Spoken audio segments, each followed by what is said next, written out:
আসসালামু আলাইকুম। প্রাথমিক বৃত্তি পরীক্ষা 2025-এ তোমরা যারা অংশগ্রহণ করবে তোমাদের সবাইকে আজকের অনলাইন ক্লাসে স্বাগতম। আজকে তোমাদেরকে সম্পূর্ণ গণিত বই থেকে খুবই গুরুত্বপূর্ণ 20টি সংক্ষিপ্ত প্রশ্ন বুঝিয়ে দিব।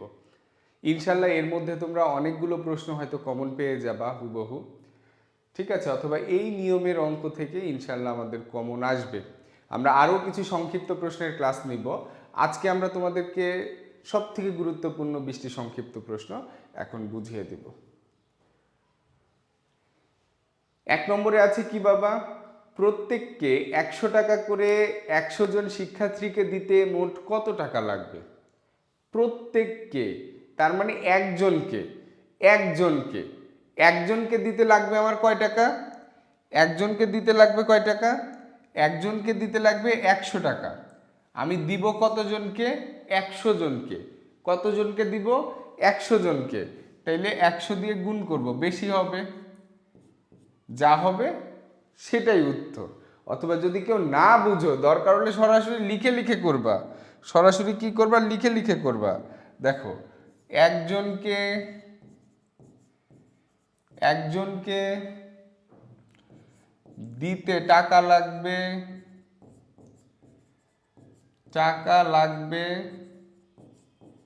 100 টাকা। কয় টাকা? 100 টাকা। একজনকে দিতে টাকা লাগবে কয় টাকা? 100 টাকা। তাহলে আমি দিব কয়জনকে? 100 জনকে। তাহলে 100 জনকে দিতে 100 জনকে দিতে টাকা লাগবে। একজনকে দিতে যদি 100 টাকা লাগে তাহলে 100 জনকে দিতে বেশি লাগবে। তাহলে বেশি লাগলে কি হবে? গুণ। তাহলে একজনকে দিতে লাগলো 100, গুণ আমি দিচ্ছি কতজনকে? 100 জনকে। তাহলে গুণ করে আমার যেটা হবে সেটাই উত্তর। তাহলে আমরা সহজ পদ্ধতিতে তো গুণ করতে পারি। এটা কত হবে? 1-এর পরে কয়টা শূন্য? 4টা শূন্য। গুণটা তোমরা করে নিবে, গুণ নিয়ে আর কোনো কথা নাই। তাহলে প্রত্যেককে 100 টাকা করে 100 জনকে দিতে মোট লাগবে কয় টাকা? 10,000 টাকা। কয় টাকা? 10,000 টাকা।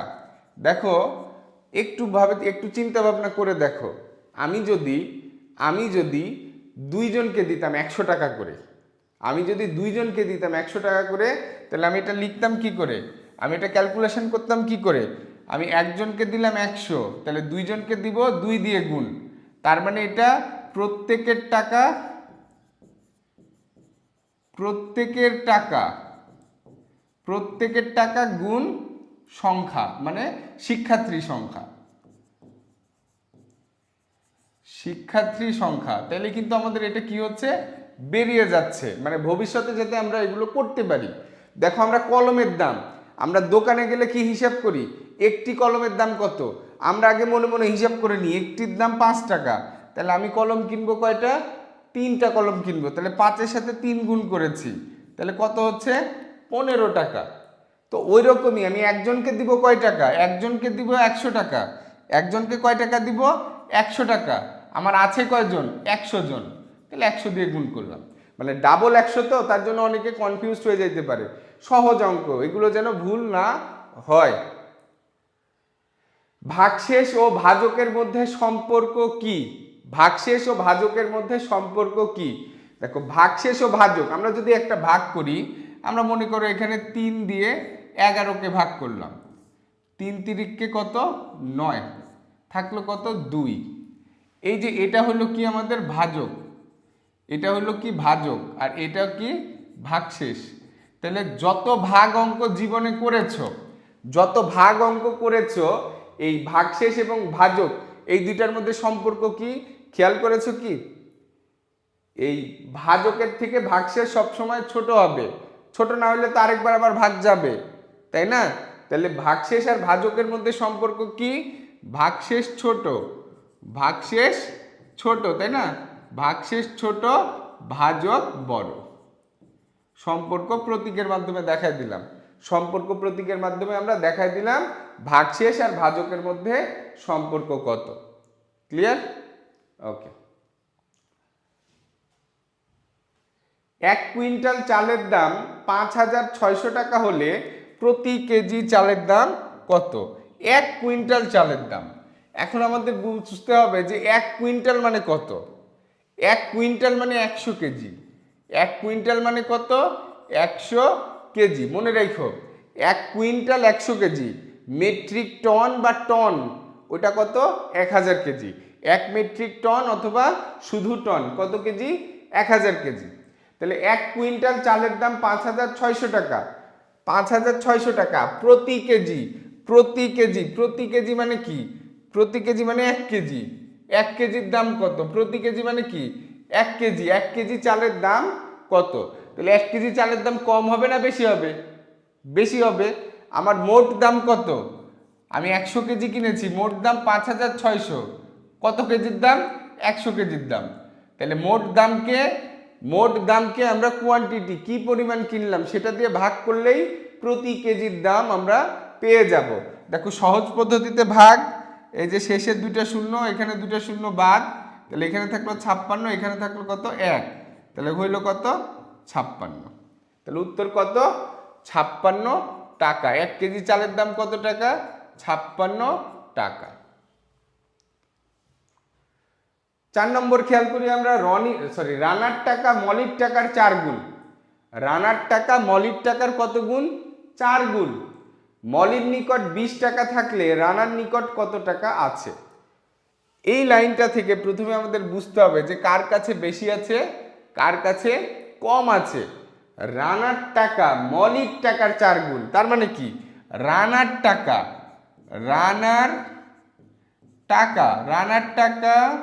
সমান মলির টাকার 4 গুণ। তার মানে মলির টাকা গুণ 4।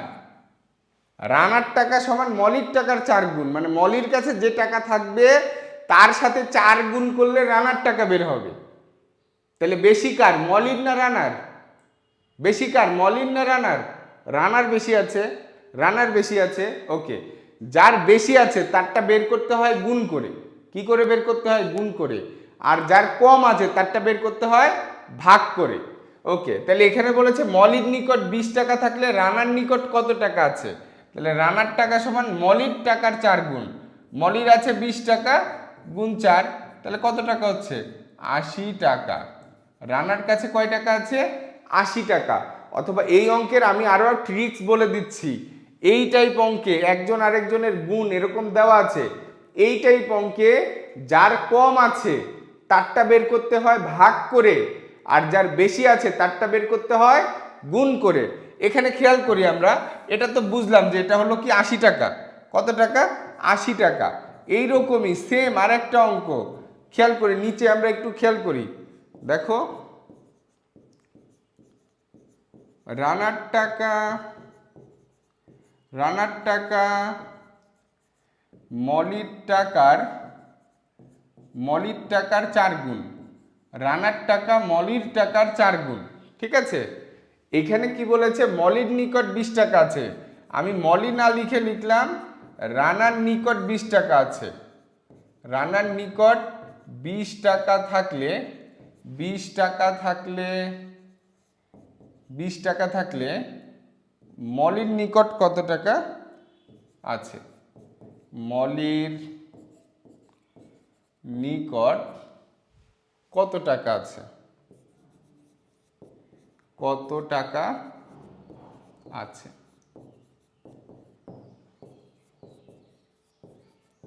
খেয়াল করো দুইটা অঙ্ক কিন্তু একদম সেম, দুইটা অঙ্কই সেম, শুধু পার্থক্য কোথায় কোথায়?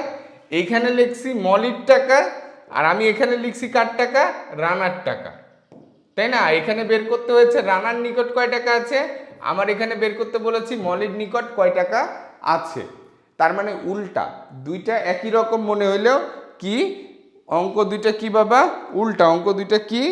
উল্টা, ঠিক আছে, অঙ্ক দুইটা উল্টা। ওকে, তাহলে এখানে আমি তোমাদেরকে প্রথমেই বললাম যে যার বেশি আছে তারটা বের করতে হয় গুণ করে, যার কম আছে তারটা বের করতে হয় ভাগ করে। তো এখানে খেয়াল করো, এখানে রানার টাকা বেশি মলির টাকা কম, রানারটা বের করতে বলেছে। তাহলে 4 আর 20 গুণ করে যেটা হয় সেটা আমাদের উত্তর 80 টাকা। আর এখানে খেয়াল করো আমার একই রকম, রানার টাকা বেশি মলির টাকা কম, মলিকটা বের করতে বলেছে, যার কম তারটা বের করতে বলেছে। তাহলে এখানে এই 4 দিয়ে 20কে কি করতে হবে, ভাগ করতে হবে, ভাগ করে যেটা হবে সেটাই আমাদের উত্তর। ঠিক আছে, তুমি অঙ্কের সাথে একটু ক্রস চেক করো অঙ্ক হয়েছে কিনা। এখানে বলেছে রানার টাকা মলিক টাকার 4 গুণ, মলিক টাকার 4 গুণ মানে মলিক টাকার সাথে 4 গুণ করলে রানার টাকা বের হবে। মলিক টাকা 5, তার সাথে 4 গুণ করলে কত হবে, 20, মলিক টাকার সমান, সরি রানার টাকার সমান। ওকে, খেয়াল করো অনেক গুরুত্বপূর্ণ একটা অঙ্ক। এই টাইপ অঙ্ক ইনশাআল্লাহ তোমাদের পরীক্ষাতে একটা থাকবে, সেটা বহু নির্বাচনীতে থাকুক, সংক্ষিপ্ততে থাকুক আর বড় প্রশ্নে থাকুক, যেখানেই থাকুক এই টাইপ একটা অঙ্ক তোমাদের থাকার কথা। ঐকিক নিয়মের অঙ্ক, দিন এবং জোনের অঙ্ক, দিন এবং জোনের অঙ্ক। তোমাদের ক্লাস 5-এর বইতে এরকম টাইপের অঙ্ক ছিল না, কিন্তু এই টাইপ অঙ্ক কিন্তু ইম্পর্টেন্ট, বিভিন্ন সালে মানে প্রত্যেকবারই প্রায় আসে। ঠিক আছে, সমাপনী পরীক্ষা হয়েছিল এর আগে, তখন এসেছিল, বৃত্তি পরীক্ষাতেও আসছিল এর আগে। বই যেরকম বই থাক এই টাইপ অঙ্ক দিয়ে থাকে বেশি। একটি কাজ 300 জন লোক 20 দিনে করতে পারে। 300 জন মানুষ যদি আমি একটা কাজ করতে দিই, তারা 20 দিনে করতে পারে। কাজটি 40 দিনে সম্পন্ন করতে কতজন লাগবে? 40 দিনে সম্পন্ন করতে কতজন লাগবে? তো এটা আমরা প্রথমে বড় করে সমাধান করে তোমাদেরকে বুঝাই দিই, তারপরে ট্রিক্স দেখাই দিব যাতে মুখে মুখেই তোমরা এটা সমাধান করতে পারো। আগে বড় করে বোঝো, কারণ কি অনেক সময় ট্রিক্সগুলো ভুলে যাই আমরা পরীক্ষা হলে গিয়ে আমরা ট্রিক্সগুলো ভুলে যাই। তো অন্তত আমরা যদি বড় নিয়মটা বুঝে থাকি সুন্দর করে, তাহলে কিন্তু আমরা অঙ্কটা তাও করতে পারবো, নম্বরটা সিকিউর থাকবে। ওকে, তাহলে এখানে আমাদের কি বের করতে হবে, জোন বের করতে হবে। তো যেটা বের করতে হয় সেটা রাখি আমরা ঐকিক নিয়মে ডানে। তাহলে এখানে খেয়াল করি 20 দিনে কাজটি করতে পারবে, 20 দিনে কাজটি করতে পারবে কতজন? 300 জন। 20 দিনে কাজটি করতে পারবে কতজন? 300 জন। তাহলে অতএব একদিনে ডট দিলাম আমি, কিন্তু পরীক্ষার হলে যদি বড় কোনো অঙ্ক করা লাগে তোমরা কিন্তু ডট দিও না। 20 দিনে কাজটি করতে পারবে 300 জন, একদিনে কাজটি করতে পারবে। যে কাজটা 20 দিনে করতে 300 জন লাগে, সেই কাজটা একদিনে করতে কম লাগবে না বেশি লাগবে? অবশ্যই বেশি লাগবে, একদিনে করতে বেশি লাগবে। এইখানে কিন্তু লজিক দিয়ে অঙ্ক করতে হয়। দিন এবং জোনের অঙ্ক আমাদের নর্মাল ভাগের নিয়মের সাথে কিন্তু মিলবে না। আমাদের নর্মাল ভাগে এখানে কি করা লাগে, এক থাকলে ভাগ করা লাগে। তো অনেকে এখানে গিয়ে ভাগ করে দিবা, কিন্তু একটু লজিক দেখাও, একটু মাথা খাটাও। এখানে খেয়াল করো 20 দিনে কাজটি করতে পারে 300 জন, 300 জন লোকের 20 দিন লাগে। আর ওই কাজটা যদি আমি একদিনে করাইতে চাই, তাহলে লোক আমার বেশি লাগবে না কম লাগবে? বেশি লাগবে। কি হবে তাহলে? বেশি লাগলে কি গুণ, বেশি লাগলে কি গুণ। আর দিন এবং জোনের অঙ্কে আরেকটা জিনিস কি মাথায় সবসময় রাখবা, একদিকে কমলে আরেক দিকে বাড়বে, একদিকে বাড়লে আরেক দিকে কমবে, মানে উল্টা। দেখো এখানে দিন 20 দিন থেকে একদিনে নেমে এসেছে, দিন কমে গেছে, তাহলে জোন বেড়ে যাবে। আমরা অনেক সময় অনেক গেম বা অনেক কিছু দেখি না, একটা বাড়লে আরেকটা কমে, তো ওই রকম। বা দাড়ি পাল্লা, দেখো দাড়ি পাল্লা একদিকে বাড়াচ্ছে একদিকে নিচে নেমে যাচ্ছে, একদিকে উঁচা একদিকে নিচা, দাড়ি পাল্লা যদি দেখে থাকো। তো দিন এবং জোনের অঙ্ক বা ঐকিক নিয়মের এই অঙ্কগুলো একটা কমে গেলে আরেকটা বাড়ে। ক্লিয়ার? ওকে, মানে উল্টা। এবার কয় দিনে করতে বলেছে? 40 দিনে। 40 দিনে কাজটি করতে পারবে। খেয়াল করো এখানে দিন ছিল কত? একদিন। সবসময় উপরের লাইনের সাথে কম্পেয়ার করবা। দিন 1-এর থেকে বেড়ে 40 হয়ে গেল। দিন ছিল একদিন, বেড়ে হয়ে গেল 40 দিন, দিন বেড়ে গেল, তাহলে জোন কি? কমে যাবে। জোন কি হবে? কমে যাবে। এখন আমার একদিনে কাজটি করতে যতজন লাগবে, 40 দিন যদি আমি ধরে যদি কাজটা করাই, তাহলে অবশ্যই আমার কি লাগবে? কম লাগবে। কি লাগবে? কম লাগবে। তাহলে কম লাগলে কি হবে? ভাগ। কম লাগলে কি? ভাগ। ভাগ মানে এই 40টা নিচে আসবে। 40টা কোথায় আসবে? নিচে আসবে। অথবা খেয়াল করি আমরা 1 থেকে 40 দিন বেড়ে গেল, তাহলে জন কমে যাবে। জন কমবে কি করলে? ভাগ করলে কমে। কি করলে কমে? ভাগ করলে। ওকে, তাহলে এখন খেয়াল করি 20 আর 40, 20 একে 20, 20 দুগুণ 40, এই 2 দিয়ে 300কে কাটলে কত হবে? 150 জন। 150 জন। ক্লিয়ার? তাহলে এটা হলো আমাদের বড় নিয়ম। এটা আমাদের কি? বড় নিয়ম। আমরা এইভাবে করতে পারবো। অঙ্ক যদি বড় অঙ্ক আসে আমরা এইভাবে করতে পারবো। কত উত্তর হলো? 150 জন। এখন এই অঙ্কটা মুখে মুখেও করা যায়, জানো?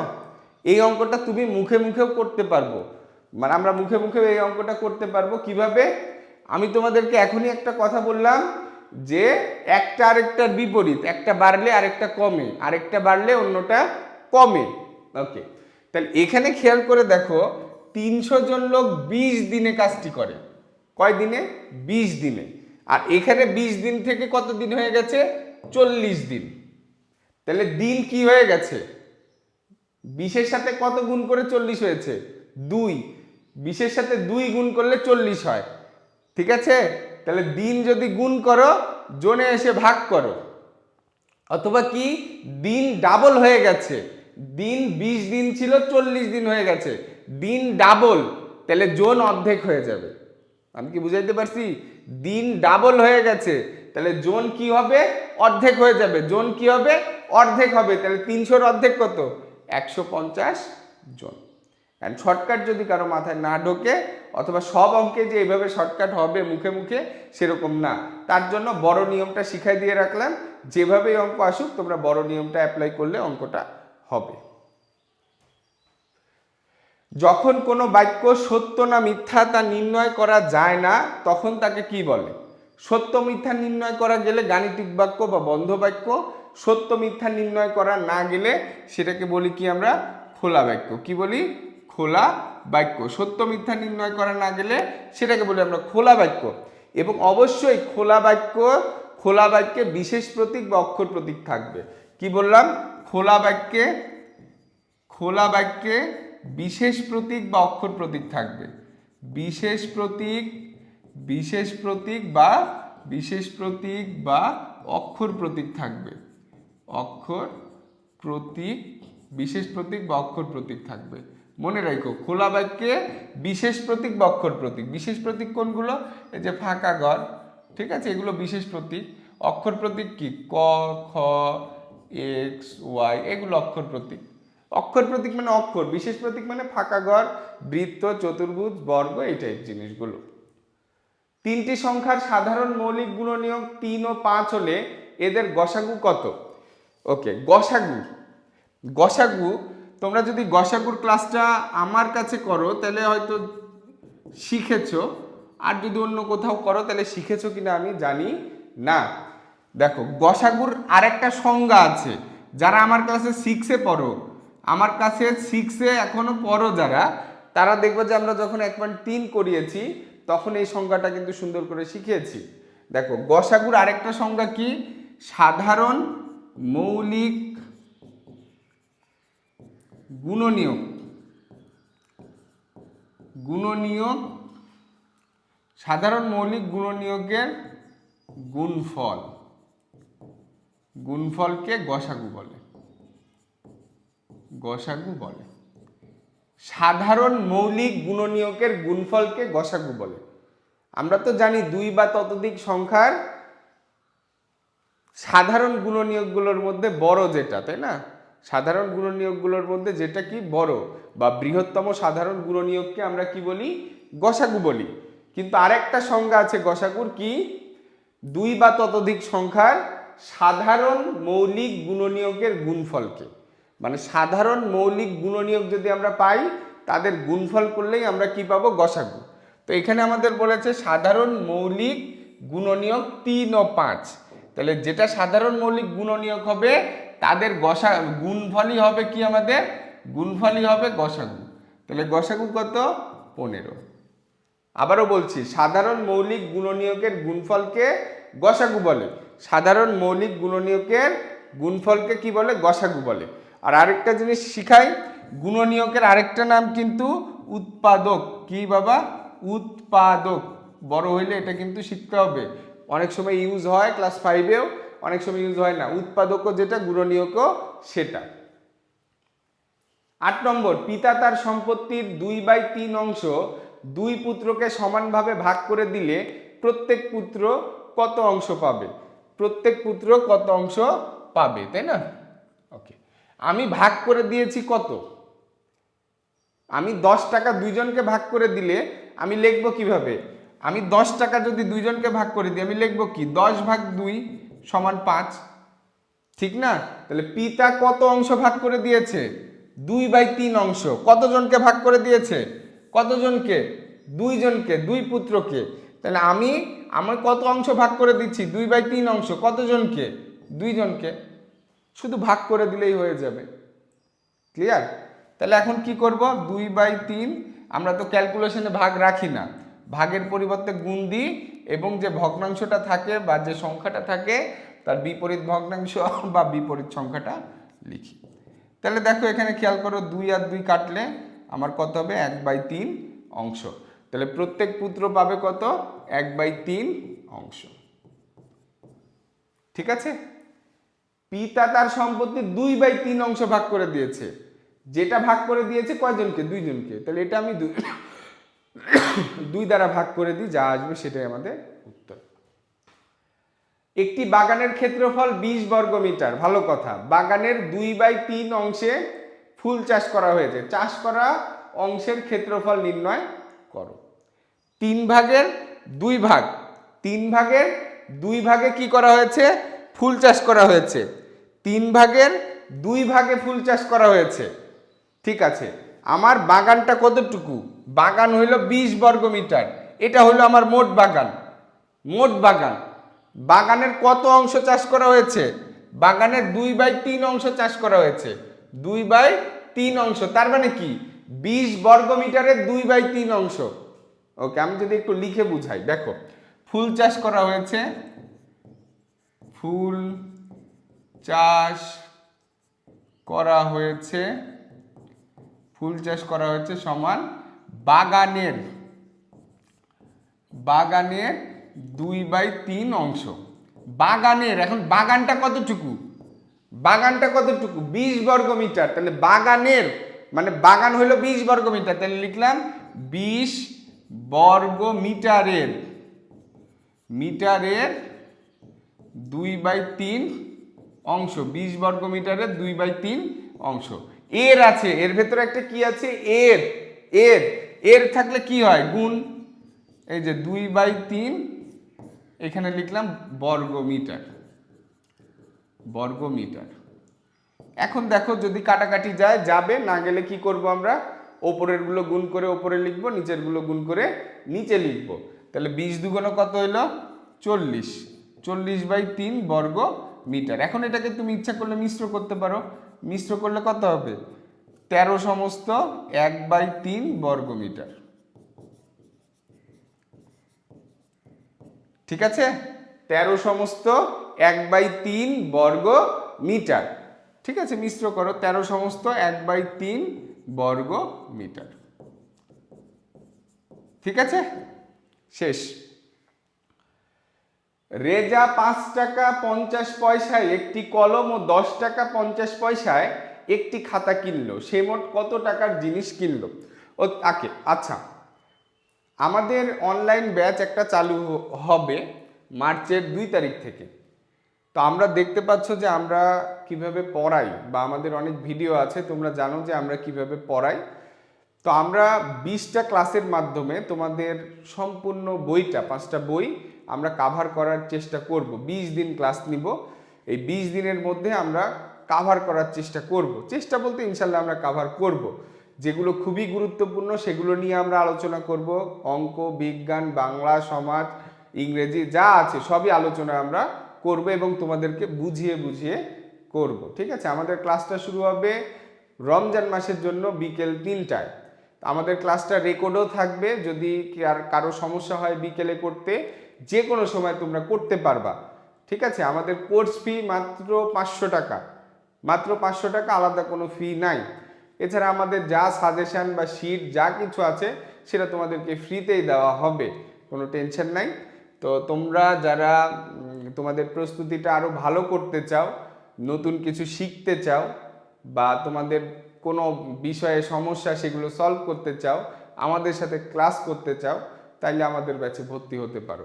এবং আমাদের ক্লাসটা কিন্তু রেকর্ড থাকবে, তোমরা যে কোনো সময় করতে পারবা, যে 3টায় করতে হবে সেরকম না। আমরা ঈদের আগে চেষ্টা করব, ঈদের আগে মিনিমাম 14-15টা ক্লাস নেওয়ার চেষ্টা করব, ঈদের পরে হয়তো 5-6টা নিয়ে কোর্সটা শেষ করব। ওকে, তো এটা বোঝানোর আগে আমরা একটা জিনিস বুঝাই, খেয়াল করো। 5.50 আর 5.50 টাকা, এই দুইটা পড়ার মাঝখানে আমাদের একটু একটু পার্থক্য আছে। আমরা জানি দশমিক থাকলে দশমিকের পরে অঙ্কগুলো ভেঙে ভেঙে পড়তে হয়, মানে একটা একটা করে পড়তে হয়। কিন্তু যদি একক থাকে তাহলে কিন্তু আর ভেঙে ভেঙে পড়া লাগে না। এটা আমরা পড়ি কি করে বাবা? 5 দশমিক, এটা আমরা পড়বো কি করে? 5 দশমিক, মানে কোনো একক না থাকলে ভেঙে ভেঙে পড়বো। 5.50, 5.50 এইভাবে পড়তে হয়। আর এটা আমরা কিভাবে পড়বো? 5 টাকা, মানে এটা টাকা বুঝাচ্ছে, তাহলে দশমিকের আগে টাকা এবং দশমিকের পরে টাকার থেকে ছোট একক, দশমিকের পরে কি? পয়সা। তাহলে এটা আমরা লিখবো কি? 5 টাকা 50 পয়সা, 50 পয়সা। এটা কিন্তু যদি না বুঝে থাকো তাহলে বুঝে নিও। এটা খুব সহজ আছে, যে রেজা 5 টাকা 50 পয়সা একটি কলম, 10 টাকা 50 পয়সা একটি খাতা কিনলো। মোট কত টাকার জিনিস কিনলো? মোট বললে কি করা লাগে? যোগ করা লাগে। তাহলে কি কিনেছে? কলম কিনেছে 5 টাকা 50 পয়সা, তাই না? খাতা কিনেছে কত? 10 টাকা 50 পয়সা। তো যোগ করতে হবে, এটা যেহেতু মোট বের করতে বলেছে, তো যোগ এবং বিয়োগের ক্ষেত্রে একটা জিনিস যেন খেয়াল থাকে, দশমিকে সোজাসুজি যেন দশমিক থাকে। ওকে, তাহলে এখন আমরা কি করব? এটা যোগ করব। 0 0 6 16 টাকা হইল। যোগ তোমরা পারবা। মনে করবো যে আমরা দশমিক নাই, দশমিকে সোজা দশমিক বসাবো আর নর্মাল যেরকম যোগ করি সেরকম যোগ করে যাব। তাহলে এটা কত হইলো? এভাবেই লিখি, এত টাকা। অথবা শুধু কেউ যদি 16 টাকা লিখো তাও হবে, দশমিকের পরে 2টা শূন্য আছে, বা শূন্যের ঘরগুলো না দিলেও হবে। সরি। গাণিতিকভাবে গড় নির্ণয়ের সূত্র অথবা শুধু গড় নির্ণয়ের সূত্র, যেটাই আসুক, গড় সমান কি? গড় সমান রাশিগুলোর যোগফল, রাশিগুলোর যোগফল বা সমষ্টি, রাশিগুলোর যোগফল ভাগ রাশিগুলোর সংখ্যা। এখন কেউ ওপর নিচ করেও করতে পারো, ঠিক আছে? রাশিগুলোর যোগফল ভাগ রাশিগুলোর সংখ্যা, রাশিগুলোর যোগফল ভাগ রাশিগুলোর সংখ্যা, রাশিগুলোর যোগফল ভাগ রাশিগুলোর সংখ্যা, ঠিক আছে?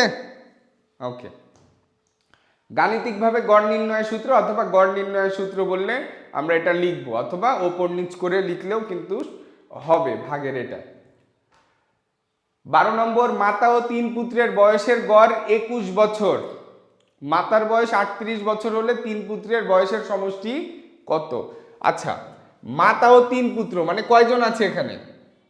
মাতা ও 3 পুত্র মানে 4 জন। 4 জনের গড়, 4 জনের গড়, 4 জনের গড় 21 বছর।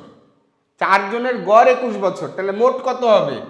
4 দিয়ে গুণ করে দিতে হবে। কত হলো? 4 8 84। 4 জনের মোট বয়স কত? 84। 4 জনের মোট বয়স 84।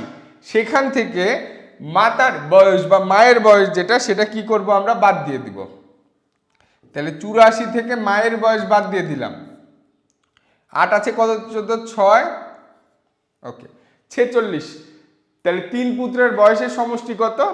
46 বছর। 3 পুত্রের বয়সের সমষ্টি কত? 46 বছর। যদি গড় বলে তখন এটাকে আবার 3 দিয়ে ভাগ করে দিতে হবে। তাহলে আমরা কি করলাম? এটা মাতা ও 3 পুত্রের বয়সের গড় 21। তাহলে বয়সের গড় থেকে আমরা সমষ্টি তো বের করতে পারি, বয়সের গড় থেকে আমরা কি বের করতে পারি? সমষ্টি বের করতে পারি। তাইলে আমরা কি করলাম? মাতা ও 3 পুত্রের বয়সের গড় 21 বছর, আমরা মাতা ও 3 পুত্রের বয়সের সমষ্টি 4 দিয়ে গুণ করে দিলাম, 84 বছর বের হলো। 4 দিয়ে কি জন্য, কারণ 4 জন আছে, মাতা একজন আর 3 পুত্র, মোট 4 জন, তার জন্য 4 দিয়ে গুণ করেছি 84। সেখান থেকে মায়ের বয়সটা বাদ দিয়ে দিয়েছি, তাহলে থাকে কার বয়স, 3 পুত্রের বয়স 46 বছর। 200 লিটারের 150% সমান কত? দেখো 200 লিটারের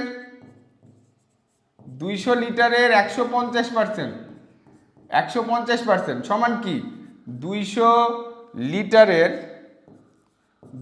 লিটারের পার্সেন্ট মানে কি নিচে 100, পার্সেন্ট মানে কি নিচে 100। ওকে, তাহলে এখানে কি করে লিখবো, 200 গুণ 150/100 লিটার। এখন এই যে খেয়াল করি 100 দিয়ে 200-কে কাটলে 2, তাহলে কত হইলো, 300 লিটার। ঠিক আছে, এটা হলো আমাদের বড় করে সমাধান, বা যাতে বড় করে বুঝতে পারো। এখন ট্রিক্স আছে, কিছু ট্রিক্স আছে। কোনো কিছুর পার্সেন্ট বের করতে বললে ওই দুইটা গুণ করে 100 দিয়ে ভাগ করে দিবা। কোনো কিছুর পার্সেন্ট বের করতে বললে, এখানে 200 লিটারের 150%, তাহলে 200 আর 150 গুণ করে কি করব, 100 দিয়ে ভাগ, কাটাকাটি করে যা হবে সেটাই আমাদের উত্তর 300। তাহলে উত্তর কত, 300 লিটার। তাহলে কোনো কিছুর পার্সেন্ট বের করতে বললে যে দুটো সংখ্যা দেওয়া থাকবে তাদেরকে গুণ করে 100 দিয়ে ভাগ, যা উত্তর আসবে সেটাই আমাদের উত্তর। অথবা এটা কিন্তু মুখে মুখেও করা যায়, আরো করা যায়। কিভাবে, কোনো কিছুর 150% মানে কি, 150% মানে কি, 100% যোগ 50%। 100% মানে কি সম্পূর্ণ, 100% মানে কি সম্পূর্ণ, আর 50% মানে কি, আর 50% মানে অর্ধেক, 50% মানে কি অর্ধেক। তাহলে 200 লিটারের সম্পূর্ণ কত, 200 লিটারের সম্পূর্ণ 200 লিটার, আর 200 লিটারের অর্ধেক কত, 100 লিটার। কত লিটার, 100 লিটার। তাহলে কত হচ্ছে মোট, 300 লিটার। তাহলে আমরা মুখে মুখেও কিন্তু করতে পারি, এটা আমি তোমাদের লিখে দেখালাম তাই। 200 লিটারের 100% মানে কত, 200 লিটার। 200 লিটারের 50% মানে কত, অর্ধেক, 50 লিটার, 100 লিটার। তাহলে কত হলো, 300 লিটার। অথবা আমি যে নিয়মগুলো বললাম সেগুলোর যে কোনো একটা, তোমার যেটা ভালো লাগে তুমি সেটা অ্যাপ্লাই করে তুমি অঙ্কগুলো করবা। ওকে, এবার খেয়াল করো 3/5-কে শতকরায় প্রকাশ করলে কত হবে। তাহলে কোনো সংখ্যাকে শতকরায় প্রকাশ করতে বললে আমরা কি করব, শুধুমাত্র 100 দিয়ে গুণ করব আর বাইরে পার্সেন্ট চিহ্ন দিব, শেষ। যে কোনো সংখ্যা, 1 বলুক, 2 বলুক, 3 বলুক, 5 বলুক, যে কোনো সংখ্যা বলুক, ভগ্নাংশ বলেছে কত, 3/5। তাহলে 3/5-কে 100 দিয়ে গুণ করে শেষে পার্সেন্ট চিহ্ন দিয়ে দিলাম, শেষ। এবার কি করব, কাটাকাটি করব, 5 দিয়ে 100-কে কাটলে 20, তাহলে 3 আর 20 গুণ করলে কত, 60%। কত পার্সেন্ট, 60%। ওকে, এবার আসছে হলো জ্যামিতি। উপরে যেটা দেখতে পাচ্ছি এটা কি, একটা সামান্তরিক, তাই না, সামান্তরিক, এটা একটা, ওকে, সামান্তরিক। তো আমরা জানি সামান্তরিক এবং রম্বসের বিপরীত কোণগুলো সমান, আয়ত বর্গ তো একই রকম, তো সামান্তরিক রম্বসের বিপরীত কোণগুলো কি, সমান। আচ্ছা, এখানে বলেছে ওপরের চিত্রটিতে ঘ সমান কত ডিগ্রি, ঘ মানে এটা, এই ঘটা কি, ক্ষয়ের বিপরীত না। আমি যদি একটা চিত্র আঁকাই, দেখো এখানে হলো ক, এখানে খ, এখানে গ, এখানে ঘ, কে কার বিপরীত, এখানে ক আর গ বিপরীত, মানে কোনাকুনি, এক কথায়। আর এখানে কি, খ আর ঘ বিপরীত, কোনাকুনি। তাহলে এখানে যে খ আছে, এখানে ঘ আছে, এই দুইটা বিপরীত, এবং এই দুইটা বিন্দুতে যে কোণ হয়েছে তারা কি সমান, বিপরীত কোণ সমান। তাহলে এটার মান যদি 120 ডিগ্রি হয়, তাহলে এটার মানও কত ডিগ্রি হবে, 120 ডিগ্রি হবে। মনে রাখো, এটার মান 120, মানে ওইটার মানও কত হবে, 120 ডিগ্রি হবে। আমরা জানি সামান্তরিকে বিপরীত কোণদ্বয় পরস্পর সমান। একটি বৃত্তের ব্যাসার্ধ 2.6 সেন্টিমিটার হলে বৃত্তটির বৃহত্তম জ্যায়ের দৈর্ঘ্য কত। আচ্ছা, বৃহত্তম জ্যায়ের আরেক নাম হলো ব্যাস। বৃহত্তম জ্যায়ের আরেক নাম কি? ব্যাস। বৃহত্তম জ্যা, ব্যাস, কেন্দ্রগামী জ্যা, তিনটা নাম। বৃহত্তম জ্যা, ব্যাস, কেন্দ্রগামী জ্যা, তিনটা নাম, তিনটা নাম। তাহলে আমার ব্যাসার্ধ দেওয়া আছে, ব্যাস বের করা লাগবে। আমরা কি জানি? ব্যাস সমান, ব্যাস সমান ব্যাসার্ধ গুণ 2, ব্যাসার্ধ গুণ 2, ব্যাসার্ধ গুণ 2, মানে ব্যাসার্ধের সাথে 2 গুণ করলে আমরা কি পাই? ব্যাস পাই। ওকে, তাহলে 2 গুণ করতে হবে। 2.6কে 2 দিয়ে গুণ করো, 6 দুগুণ 12, 2 হাতে 1, 2 দুগুণ 4 আর 1 5, তাহলে কত হলো? 5.2 সেন্টিমিটার, 5.2 সেন্টিমিটার। 17 নম্বর, হিয়া 1 ঘন্টায় 3 কিলোমিটার হাঁটতে পারে। 1 ঘন্টায় কতটুকু হাঁটতে পারে? 3 কিলোমিটার। সে 2 ঘন্টায় কত মিটার হাঁটতে পারে? এই অঙ্কগুলো খুব সহজ হইলেও আমরা ইজিলি ভুল করে আসব। এখানে 100 জন যদি পরীক্ষা দেয় তাহলে দেখা গেল 50 জন ভুল করবে। কি জন্য ভুল করবে? সবাই খুব এক্সাইটেড হয়ে যাবে। কি এক্সাইটেড? আল্লাহ, 1 ঘন্টায় 3 কিলোমিটার, 2 ঘন্টায় 6 কিলোমিটার, ডাবল। আল্লাহ, 6, উত্তর 6। হ্যাঁ হ্যাঁ, উত্তর 6 কিলোমিটার, 6 কিলোমিটার, 6 কিলোমিটার। হ্যাঁ, আরে অঙ্ক শেষ। এত সহজ অঙ্ক বৃত্তি পরীক্ষায় আসছে, এটা কোনো কথা? আগে জানলে তো আরো আগে বৃত্তি পরীক্ষা দিতাম। হ্যাঁ, এরকম। তো কাহিনী হইলো যে প্রশ্ন অনেকে পড়বা না। এখানে বলেছে 3 কিলোমিটার আর এখানে বলেছে মিটার। এখানে বলেছে কি? মিটার। 1 ঘন্টায় 3 কিলোমিটার, তাহলে 2 ঘন্টায় আমরা বুঝতে পারছি যে 6 কিলোমিটার, কিন্তু আমাদের তো মিটারে বের করতে বলেছে। আমরা জানি 1 কিলোমিটার সমান 1000 মিটার, তাহলে 6 কিলোমিটার সমান কত হবে? 6000 মিটার। তাহলে আমরা 1 ঘন্টায় যাই 3 কিলোমিটার, তাহলে 2 ঘন্টায় যায় 6 কিলোমিটার, সমস্যা নাই। কিন্তু আমাদেরকে কিলোমিটারে না মিটারে প্রকাশ করতে বলেছে। আমরা জানি 1 কিলোমিটার সমান 1000, তাহলে 6 কিলোমিটার সমান 6000 মিটার। একটি আয়তাকার কাগজের দৈর্ঘ্য 0.3 সেন্টিমিটার এবং প্রস্থ 0.2 সেন্টিমিটার হলে ক্ষেত্রফল কত? তাহলে আয়তের ক্ষেত্রফল আমরা জানি দৈর্ঘ্য গুণ প্রস্থ। আয়তের ক্ষেত্রফল দৈর্ঘ্য গুণ প্রস্থ। তাহলে আমাদের দৈর্ঘ্য হইল 0.3, প্রস্থ কত? 0.2। এটাকে যখন আমরা গুণ করব 0.06 বর্গ সেমি। গুণটা তোমরা করে নিও, ঠিক আছে? 0.06 বর্গ সেমি। আয়তাকার ক্ষেত্রের ক্ষেত্রফল কি? দৈর্ঘ্য গুণ প্রস্থ। তাহলে এখানে দৈর্ঘ্য দেওয়া আছে, দৈর্ঘ্য দেওয়া আছে, আবার কি এখানে কি? প্রস্থ দেওয়া আছে। এই দুইটা গুণ করে যা হবে সেটা হলো বর্গ একক। তার মানে সেন্টিমিটারে দেওয়া আছে, হবে কত? বর্গ সেন্টিমিটার। জুলাই ও আগস্ট মাস মোট কত দিনে? জুলাই ও আগস্ট মাস মোট কত দিনে? এই যে আমাদের মুষ্টি, এই যে মুষ্টিবদ্ধ করে এইভাবে অনেকে গুনতে পারো, অথবা আরেকটা ট্রিক্স ফলো করতে পারো। সেটা কি? এ জুন, এ জুন সেন, এ জুন সেন। এতে কি? এপ্রিল, এতে এপ্রিল, জুনতে জুনই হয়, সেন, সেনে সেপ্টেম্বর, সেনে, সেনে কি? সেপ্টেম্বর, আর কি? November, November. এই 4টা মাস, এই 4টা মাস 30 দিনে, এই 4টা মাস 30 দিনে। আর ফেব্রুয়ারি তো আমরা জানি 28 বা 29 দিনে। 28 বা 29 দিনে না, ফেব্রুয়ারি 28 দিনেই বলতে হবে। যদি পরীক্ষায় আসে ফেব্রুয়ারি মাস কয় দিনে, কেউ যদি লিখো 28 বা 29 দিনে, তাহলে ভুল। ফেব্রুয়ারি মাস কত দিনে? 28 দিনে। কত দিনে? 28 দিনে। কিন্তু প্রশ্ন যদি এরকম আসে অধিবর্ষে ফেব্রুয়ারি মাস কত দিনে, তাহলে 29 দিনে। তাহলে এখানে খেয়াল করো, এ জুন সেন, এপ্রিল জুন সেপ্টেম্বর নভেম্বর, এগুলো 30, ফেব্রুয়ারি 28, বাকি সব 31।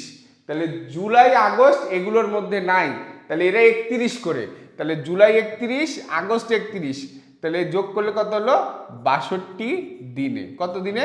62 দিনে। অথবা এভাবে গুনবা, জানুয়ারি, ফেব্রুয়ারি, মার্চ, এপ্রিল, মে, জুন, জুলাই, মানে উঁচাগুলো হইলো 31, নিচুগুলো হইলো কি? 30। ওকে, তাহলে জানুয়ারি, ফেব্রুয়ারি, মার্চ, এপ্রিল, মে, জুন, জুলাই। জুলাই, জুলাইয়ের পরে তো আর কিছু নাই, জুলাই উঁচা ছিল। আবার উল্টা করে এসে আগস্ট, আগস্টও উঁচা। তাহলে জুলাই আগস্ট মনে রাখবা, পরপর 2টা মাস 31 দিনে। শ্রেণী ব্যবধান কি? শ্রেণী ব্যবধান কি? দেখো,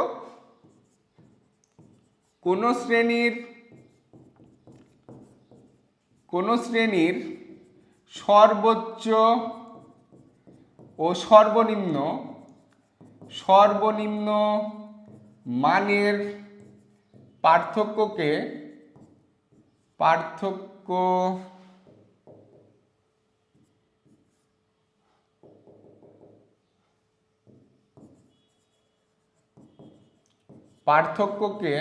শ্রেণী ব্যবধান